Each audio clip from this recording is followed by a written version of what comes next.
Neste 24 de maio, a Câmara aprovou por ampla maioria o texto do relator Aldo Rebelo para o novo Código Florestal. Agora, o projeto segue para o Senado.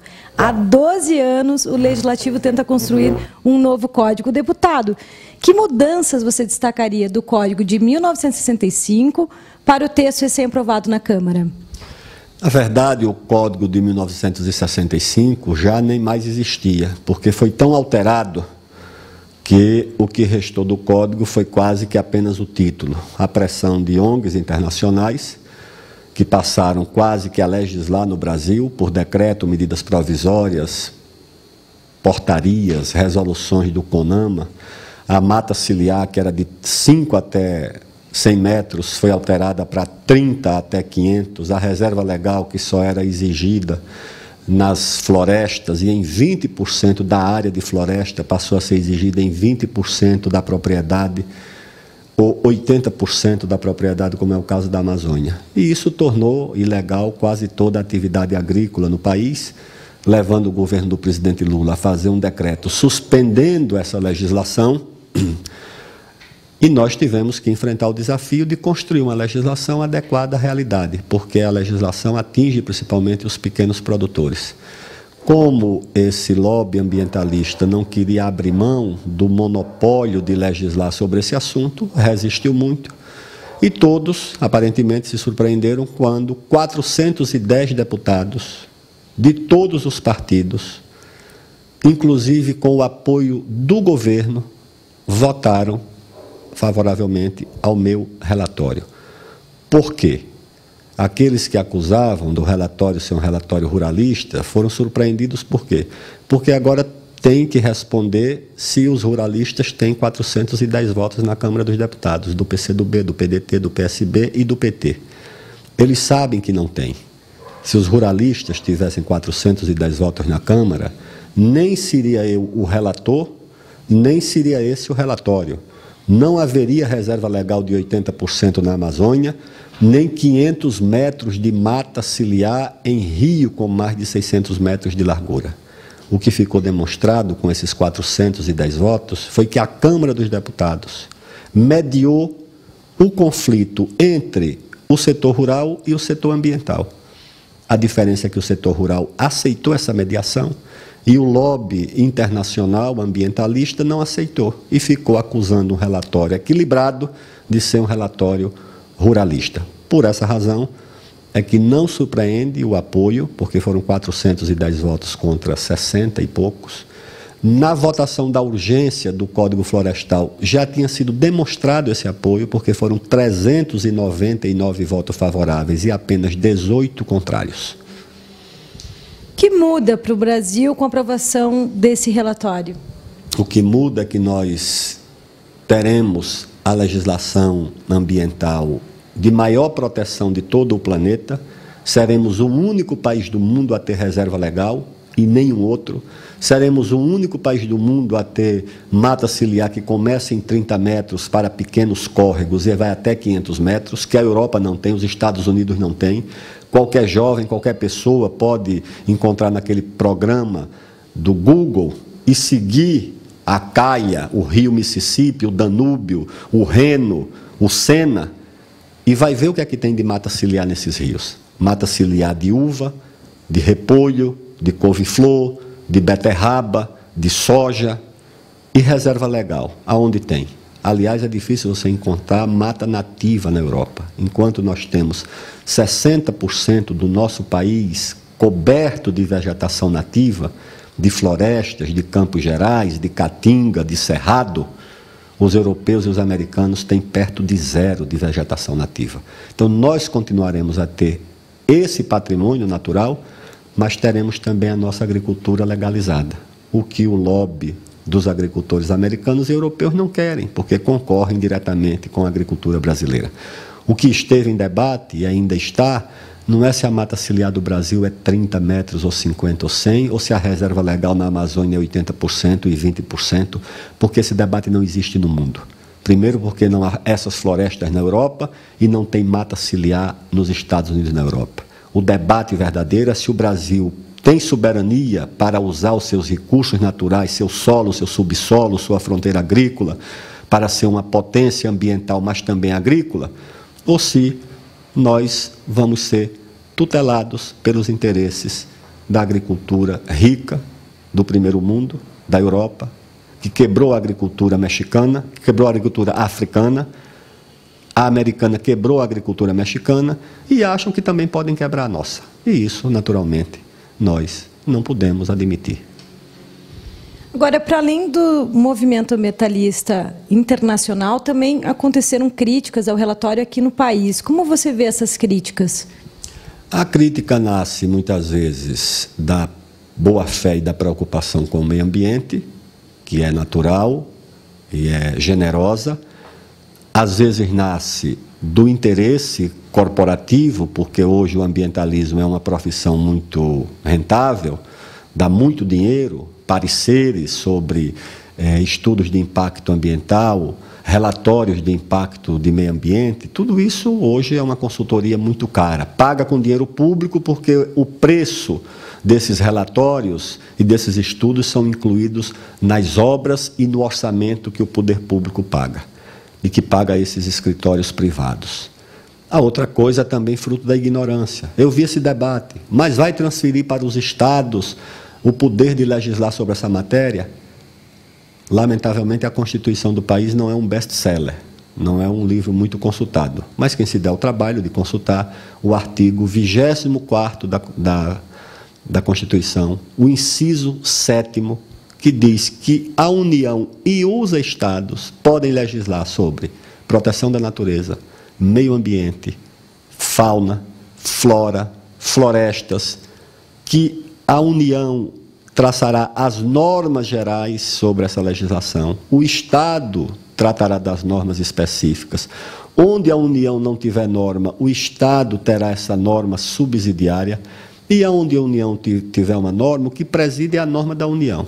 Não precisaria colocar isso no meu projeto, porque isso já está na Constituição. Então é uma discussão inócua, fruto da má-fé de uns, que conhecem a Constituição, mas não dizem, e da ignorância de outros. A anistia que está em curso é a anistia dada pelo presidente Lula e pelo ministro Mink, que suspendeu todas as multas, suspendeu a legislação. Hoje, nenhum produtor está obrigado a ter reserva legal. Por quê?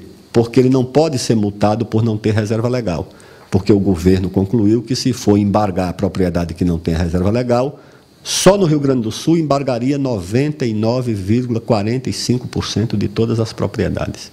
Então, o governo suspende a entrada em vigor de uma lei que deveria estar em vigor, e nós estamos exatamente tentando resolver a situação de forma que a lei possa ser respeitada, possa ser aplicada e o agricultor possa ficar na legalidade. Ontem, em nota, a Confederação Nacional dos Trabalhadores na Agricultura, a CONTAG, elogiou muitos dos pontos aprovados no seu relatório, mas também fez críticas. Entre as críticas, além da emenda 164, que tu acabaste de citar, a ausência de parâmetros para diferenciar a agricultura familiar da patronal. Como você vê isso no relatório aprovado? Porque nós acolhemos as emendas da CONTAG não exatamente na forma que a CONTAG desejava. Ou seja, quando nós colocamos na lei que os pequenos agricultores, aqueles proprietários de até 4 módulos fiscais, não estão obrigados a arrancar lavoura para plantar mata, toda a agricultura familiar está incluída aí, sem exceção. O problema é que não está só a agricultura familiar, porque a agricultura familiar, no conceito legal, exige um corte pela renda da propriedade e um outro corte que é a do trabalho assalariado. E nós temos, no sul do país, principalmente Rio Grande do Sul, Santa Catarina e Paraná, um grande contingente de pequenos proprietários que não são agricultores familiares, porque muitas vezes têm uma renda um pouco acima, não tem o PRONAF, mas que têm uma renda média de 1 a 2 salários mínimos por mês, e que nós não poderíamos prejudicá-los, porque eles não são grandes, nem são familiares. A CONTAG queria exatamente o conceito puro de agricultura familiar. Nós estendemos na Amazônia, conforme a CONTAG queria, que nos municípios onde mais de 50% da área já é reserva natural, terra indígena, parque, unidade de conservação, a reserva legal seria reduzida para 50%. A CONTAG queria 30%. Nós asseguramos que na Amazônia, os proprietários de até 4 módulos, que são proprietários com áreas maiores do que no Sul e no Sudeste, também tivessem benefício da mesma lei. Então, nós não tínhamos como fazer duas legislações para a questão florestal. Uma para a agricultura familiar e outra para o pequeno proprietário. Nós procuramos fazer isso conjuntamente e, naturalmente, a CONTAG preferiria que fosse feita exclusivamente para a agricultura familiar. Agora o projeto, então, segue para o Senado. Qual a sua expectativa? Que seja aprovado no Senado. O Senado, se puder aperfeiçoar, aperfeiçoe, mas acho que a Câmara, ao oferecer 410 votos de todos os partidos, com exceção do PSOL e do PV, já mostra que o projeto tem sustentação, tem força e tem capacidade de se defender no Senado e sofrer alguma alteração que melhore, porque é natural que as coisas sempre possam ser aperfeiçoadas. No dia da votação do projeto, a sua declaração foi: eu quero que esse projeto seja aprovado porque eu não aguento mais amarrar e desamarrar esse fecho de lei e colocá-lo nas costas. Qual é a sensação agora do projeto aprovado? É dever cumprido? É quando você se desincumbe de uma tarefa difícil, às vezes até penosa, porque foram muitas viagens pelo interior do Brasil, desde a fronteira sul, lá no Rio Grande, até a fronteira com a Venezuela, lá no estado de Roraima.